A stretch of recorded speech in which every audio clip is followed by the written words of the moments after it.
Fala, Lucas do Bando, fala Fiel, como é que vocês estão? Vocês estão belezinha, rapaziada? Pessoal, ontem teve muita notícia, né, de Internacional e Corinthians, né, muita repercussão, enfim, né? Talvez a gente traga até mais algum desdobramento aí pro final do dia. Mas, pra não deixar passar o tema, né, tema também de ontem, na hora do almoço mais ou menos, né? A CBF aí com o novo presidente, né, o Samir Chaude, né? Trouxe aí o novo calendário pra CBF de 2026, né? Eu tava bastante curioso para saber o que os caras iriam fazer, né? Porque dessa temporada foi uma bagunça, meio que a CBF teve pouco de sorte aí, né? Dos times que estão na Libertadores não serem os mesmos times da Copa do Brasil, enfim, né? Os caras postergaram a Copa do Brasil. E aí fizeram alguns ajustes para a temporada de 2026 devido à Copa do Mundo de seleções, né? A Copa do Mundo, que vai ter também no meio do ano e vai parar todos os campeonatos também, né? E aí tivemos algumas novidades aí, né? Eu queria também saber a opinião de vocês, o que vocês acharam. Eu não sei dizer se foi bom ou não, até porque nunca aconteceu, né? Mas pitaco meu, tá? Eu achei interessante algumas coisas de conceitualmente eu não gostei, mas eu vou explicar aqui pra vocês também, debati isso inclusive com o Wesley, né? Mas é questão de gosto que eu não gostei. Mas na questão de utilidade até que achei interessante as mudanças que eles fizeram, né? Eu acho que o que mais chamou a atenção, vou começar por isso, né? O que mais chamou a atenção foi a questão do Campeonato Brasileiro começar bem mais cedo, né? O Brasileirão vai ser jogado no mesmo momento, né, que a gente joga o Campeonato Paulista. Eu não lembro, aliás, eu não sei se já foi disputado de maneira simultânea algum Campeonato Paulista, algum Campeonato Estadual. Bom, o estadual no Brasil eu já vi de outros estados, né, jogarem ao mesmo tempo do que o Brasileirão, mas o Paulistão ele sempre termina pro Campeonato Brasileiro começar, pelo menos nesses 27 anos que eu tenho de vida, né? Vou contabilizar aí os últimos 15 anos, né, que eu vejo futebol, mas eu nunca tinha visto, né? Eu nem sei se isso é uma novidade ou se isso voltaram com isso. Duas coisas, tá? Pra caber no ano, né, de 2026, achei acertado a decisão, tinha que fazer isso mesmo, né? Eu sempre me perguntei porque algumas vezes, em alguns campeonatos paulistas, né, eu lembro que o Corinthians tinha, sei lá, semana cheia pra pegar a Ponte Preta, pra pegar o Ituano, pra pegar a Água Santa, tá ligado, mano? E aí lá pra frente, lá em agosto, setembro do ano, você tinha, pô, sei lá, o mês de agosto, de setembro, porra, né? Quarta-feira é Boca, domingo é Palmeiras, aí quarta-feira é a volta do Boca, aí domingo tem o Grêmio, aí tem Copa do Brasil, aí pega o Fluminense, né? Tipo, partida decisiva no Maracanã, aí pega e tem Clássico São Paulo, tá ligado, mano? Tudo encavalado no outro, sabe, mano? Viagens longas, né? E eu sempre me perguntei, pô, por que os caras não puxam, né, o Campeonato Brasileiro para começar um pouco mais cedo, né? Até sendo contemporâneo ali com o Campeonato Paulista, né? Algumas das vezes tem mudança no calendário. Pô, esse ano aí teve a questão da Copa do Mundo de Clubes da FIFA. Aí às vezes você não sabe quem é que vai jogar os playoffs lá da Sul-Americana. Aí você, pô, adiciona mais duas datas, né? Tem uma série de situações, né, que acontecem aí que às vezes a CBF não tem um controle ali, né? Mas na verdade tem, porque eles sabem os calendários, né, das outras confederações, né? Basta, eu acho né, você alocar as suas competições ali de maneira mais inteligente, né? Só que assim, qual que é o efeito colateral disso, positivo e negativo? Muitos times, não todos, ou nem todos souberam utilizar, faziam um Campeonato Paulista de meio que um torneio de pré-temporada, né? Um torneio com laboratórios, você usa os meninos da base, né, e tudo mais, né? Bom, deveria servir para isso, mas alguns times não utilizaram. Eu achei que o Corinthians utilizou bem o Campeonato Paulista esse ano para rodar bastante o elenco, né? Ali na época com o Ramon Dias e com o Emiliano, né? Tinha jogo que joga com o time B, tinha jogo que joga com o time A, né? Visando os clássicos, visando ali a primeira metade da temporada, né? Mas tem anos que isso não acontece, né? Que, sei lá, o time tá mais com a faca no pescoço, igual foi 2024, né? Quando a gente jogava todas as partidas com o time titular para tentar arrumar alguma coisa, porque tava brigando para não cair, né? Enfim. E agora que você vai ter o Campeonato Brasileiro já começando no começo do ano, eu acho que esses laboratórios não poderão ocorrer, né? Tipo, você não vai ficar jogando contra Botafogo de Ribeirão Preto, Ituano e Ponte Preta toda hora. Pô, primeira rodada você pega o Flamengo. Aí, sei lá, você intercala aí pegando uma Penapolense e depois já pega o Fluminense, pega o Grêmio, sei lá, tá ligado, mano? Já vai começar difícil já o ano, né? Isso pode ser um pouco prejudicial porque você não faz alguns testes, né? Só que eu acho que também pode ser benéfico para não ocorrer fraudes, tá? O que eu quero dizer com isso? Embora o Campeonato Paulista seja o campeonato estadual mais forte do Brasil, por ter diversas equipes de Série A, né? Enfim, os 4 grandes de São Paulo sempre brigam por títulos durante o ano, ou a maior parte do tempo, né, mano? Por outras competições, né? São grandes figurões, né? São grandes polos econômicos do Brasil em termos futebolísticos, né? Então você tem os clássicos, aí você tem os times de Série A, né? O Bragantino, outrora já foi a Ponte Preta, né? O São Caetano, agora você tem o Mirassol também figurando ali. A Série B está sempre bastante recheada, né? Tem a Ferroviária, tem o Botafogo de Ribeirão Preto, se não me engano, né? Então você tem alguns desafios interessantes, né? Mas dava pra você ter aquele jogador que dá aquela enganada. E o que eu quero dizer com isso? Thales Magno. Thales Magno fez um bom campeonato paulista. É bem verdade que ele não jogou os clássicos, né? A família Dias sempre optava por outros jogadores para começar os jogos, né? E o Corinthians começou devendo um pouquinho nos clássicos, né? Esse ano. E... Só que aí você ficou com os números do estadual. E o estadual praticamente consome 6 meses, né? E aí teve toda aquela bravata, aquela briga pro Corinthians conseguir renovar por mais metade de ano, né? Do ano, né? Pra ter o Thales Magno, pra ser esse Thales Magno aí, tá ligado? Que não corresponde em grandes jogos contra adversários de times de Série A, né? Então eu acho que isso vai ser interessante, porque o nível já vai estar altíssimo desde o primeiro semestre. E o que isso também quer dizer?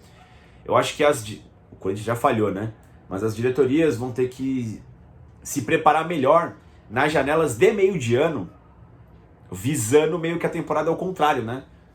O começo da janela, igual na Europa, né? A temporada começa nos 6 meses finais do ano e termina nos 6 meses iniciais do ano, né? Aqui no Brasil não, mas a janela tá aberta na mesma posição. Então quando a janela de verão abre, né? A nossa de inverno, a deles de verão, que é a mais quente do ano, que tem as grandes contratações, né? Que tem mais jogadores livres no mercado, a gente tá jogando a temporada, né? Tá ali no fio da navalha já, o pau tá quebrando já, né? Então acho que vai ter que ser mais assertivo as contratações do meio do ano, já pensando no começo do próximo.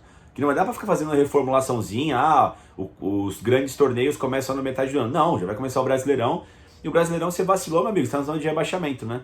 Então acho que isso pode ser interessante, pode mudar um pouco a dinâmica, tá ligado, mano? Claro que fico preocupado com o Corinthians, que não fez janela agora, tá com o transfer ban ainda.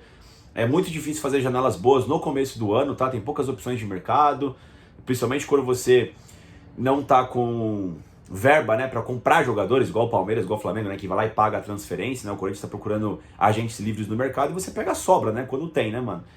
Então vai ser interessante. Eu acho que vai trazer um pouco mais de...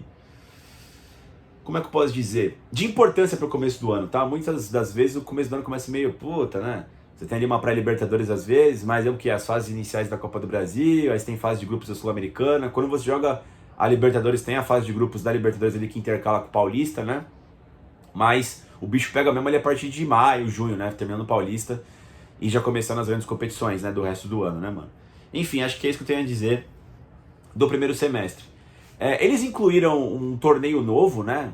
Não sei se vocês viram aí, é tipo uma Copa Sul-Sudeste, né? Que vai contemplar os times de São Paulo, Rio de Janeiro, Minas, Rio Grande do Sul, Santa Catarina e Paraná, se não me engano.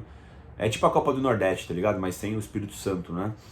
Só que eu acho que essa competição já começa morta, tá? Eu tava vendo lá que, até por reclamação dos nordestinos, né? O Fortaleza e o Bahia estão jogando aí Libertadores Sul-Americana quase todo ano, né? E esses times têm um calendário gigantesco, né? Porque tem, pô, o campeonato estadual deles lá, Copa do Nordeste, Copa do Brasil, Brasileirão, Sul-Americana ou Libertadores, né, mano? Pô, eles têm até um torneio adicional que é a Copa do Nordeste, né? Então o bagulho fica louco lá pra eles. Então eles fizeram uma regra aí que os times que jogarem a competições continentais não vão jogar a Copa do Nordeste, né? E isso vai servir também para outras Copas regionais do Brasil. Regional é diferente de estadual, tá? Estadual é cada um tem seu estado, né? Regional é por região, Sudeste, Sul, Nordeste, enfim, Norte, né? E aí, só que assim, mano, aqui em São Paulo mesmo você pega os 4 grandes. A não ser o Santos ano passado que tava na Série B, mano, é só você não ser rebaixado que você joga a Copa Sul-Americana ou a Copa Libertadores. Mesma coisa no Rio. Então assim, quando o Vasco tá na Série B, né? Ou outro time. Mas, assim, as grandes equipes do Sul-Sudeste, que também são as grandes equipes do Brasil, nunca vão jogar essa Copa Sudeste-Sul aí, mano. Ela já começa flopada já, né? Não tem apelo. Não vai ter o Corinthians, não vai ter o Palmeiras, não vai ter o Flamengo, não vai ter o Fluminense, o Vasco, o Cruzeiro, o Galo, o Grêmio, o Inter. Esses times não vão jogar, né? Os grandes players, né? Eu acho que ela já começa furada aí, tá ligado, mano? É só se acontecer uma hecatombe aí de algum time não jogar as competições continentais aí, pô, joga essa porra aí pra não ficar sem calendário, né? Mas enfim, eu acho que ela já começa flopada, não vejo necessidade de ter uma Copa Sul-Sudeste, né? Tipo um Super Rio São Paulo, né? Igual tinha antigamente, né, mano? Já começa flopada no meu ponto de vista, né? Eu fui falando isso e eu acabei lembrando de outra coisa que eu não ia falar e lembrei, agora já esqueci, né? Deixa eu ver se eu consigo lembrar aqui de mais alguma coisa do calendário que eu ia falar, né? Ah, verdade, Campeonato Paulista. Havia-se a expectativa, né? Até o Chaldi lá falou que queriam diminuir acho que eram 16 datas, né, dos estaduais para apenas 11, né? E aí teria um entreveiro, a federação que ia mais se fuder era a Federação Paulista, né? Porque o campeonato estadual de São Paulo é o mais equilibrado, ainda é um campeonato útil, né? Mas é muito longo, né? E aí caiu para 11, então negociando 12, né? Aí eles vão fazer um sisteminha aí, como que é? Modelo relógio suíço, né? Que é igual da Champions aí que tá jogando aí hoje em dia, né? Que você tem uma tabela lá que não faz muito sentido, né? É por pote, sei lá o quê. Vão dar 8 jogos, aí, tipo, num pontos corridos ali, os 8 primeiros se classificam, né? De 16, deve cair os 2 últimos. São 16 times no Paulistão, né? Enfim. E aí vai ter 8, né? Aí vai ter 9 com as quartas de final, 10 com a semifinal e 11 e 12, né? As ida e volta da final do Campeonato Paulista, né? As quartas e as semis vão ser decididas por melhor campanha, como vocês bem já sabem. Até que achei legal o modelo, tá? Eu faria ainda mais simples, eu faria tipo uma mini Copa do Mundo, mete lá os 4 grandes em 4 grupos, faz 3 jogos, tá ligado, mano? Enfim, um jogo só, classifica e mata-mata, de repente você até foca mais nos mata-matas, né? Bota aí de volta quartas, semis e final, enfim. Mas decidiram isso aí, tá? Acho interessante, tá, mano? Não me oponho, não, a como vai ser o novo campeonato paulista, tá? Outro assunto que eu acho que gerou polêmica foi a questão da Copa do Brasil, né? Eles enxutaram os campeonatos estaduais, enxutaram a Copa do Brasil também. Vão ter partidas, eu acho que até as oitavas, se não me engano, são partidas únicas, né? E eu não sei se os times da Libertadores, eles entram naquela quarta fase, que é tipo 16 avos, né? Ou oitavas de final. Vou ter que ver isso aí na prática como é que vai ser, né? Mas a partir das oitavas vão ter jogos de ida e volta. E a final da Copa do Brasil vai ser o último jogo do ano, né? Eles vão abrir a Supercopa, como se fosse tipo o jogo de abertura da temporada, né? O campeão da Copa do Brasil versus o campeão brasileiro. E vão terminar com partida única na final da Copa do Brasil, depois do término do Campeonato Brasileiro, né, mano? Eu tava discutindo isso com o Wesley, né? Eu concordo com ele. Tirando os times, tirando os estaduais, né? Onde você vai poder ser campeão na sua casa, não vai ter mais chance de ser campeão em casa, né, mano? A não ser que dê muita sorte igual o Fluminense, né? Que a final ia ser no Maracanã previamente estipulado da Libertadores, né, mano? Mas, por exemplo, se chegar na final Corinthians e Flamengo da Copa do Brasil, eles vão fazer o quê? Mandar o jogo no Mané Garrincha, em Brasília? Ou no Mineirão, em Minas? Enfim, jogo único, né? Vamos ver como é que eles vão estipular, se vai ser no começo do torneio. A final vai ser no Maracanã. A final vai ser no Morumbi, vai ser no Beira-Rio, Mané Garrincha, sei lá, né? Ana da Amazônia. E aí quem chegar, chegou na final, né? Pra ter disputa, né? Divide o estádio meio a meio, né? Ou se eles vão decidir mais pra frente, né? Porra, eu visto aqui que a final caiu Cruzeiro e Palmeiras, a final vai ser no Maracanã, tá ligado, mano? Sei lá. Corinthians e Grêmio, a final vai ser Mané Garrincha, não sei. Em Minas, sei lá, no Paraná, sei lá, velho. E aí tem que ver, né? Mas eu concordo com o Wesley, mano, né? Aqui no Brasil ainda, por se tratar de uma final de Copa do Brasil e tem chegado apenas times grandes na final, né? Eu acho que o estádio vai lotar, tá? A Supercopa do ano passado, Palmeiras e São Paulo no Mineirão, lotou, não lotou? Se eu não me engano. Vira e mexe quando tem final Flamengo e Palmeiras da Supercopa lá no Mané Garrincha também lota, né? Por ser grandes torcidas, né? O problema é que o Brasil é um país continental, né? Quando isso se aplica a Libertadores e Sul-Americana, eu sou um pouco contra. Pô, a final da Sul-Americana nunca enche, mano. Fica mal feio, tá ligado? O estádio. Final da Libertadores também, mano. Que nem Botafogo e Galo botaram 70 mil na Argentina. Pô, é bastante gente. Mas o estádio cabe 90 mil pessoas, tá ligado, mano? Enfim, eu não acho que é um sucesso, não, tá? Pra quem tá assistindo, eu acho legal, tá ligado? Pô, fator emoção, né? Uma final só e tal, tudo pode acontecer. Mas em questão de evento, pô, eu vou muito pro estádio, né? Eu gostaria muito de ver o Corinthians na final, tá ligado, mano? E eu gostaria de ver a final. Gostaria de ir pro jogo, tá ligado, mano? Já fica mais difícil sem outro estado, tá ligado, mano? Mas aí não tem dinheiro, não vai. Mas não é bem assim, né, mano? Às vezes você tira o direito de muitas pessoas, né? Mas enfim, é o que decidiram. Vai ser assim o calendário da CBF aí pro ano que vem. O que vocês acharam? Eu achei mais positivo do que negativo, tá, pessoal? Eu tô inclinado a uns 80% a 20% de que sim, eu gostei. A gente precisa ver na prática aí quais serão os efeitos colaterais para a temporada de 26, porque sempre tem. A gente sempre aprende alguma coisa quando começa algo novo, né, pessoal? Não dá para você controlar exatamente tudo. Dá para você prever muita coisa, mas não tudo, né? A vida é assim. Bom, pessoal, é isso. Deixa o like no vídeo, se inscreva no canal e vai Corinthians!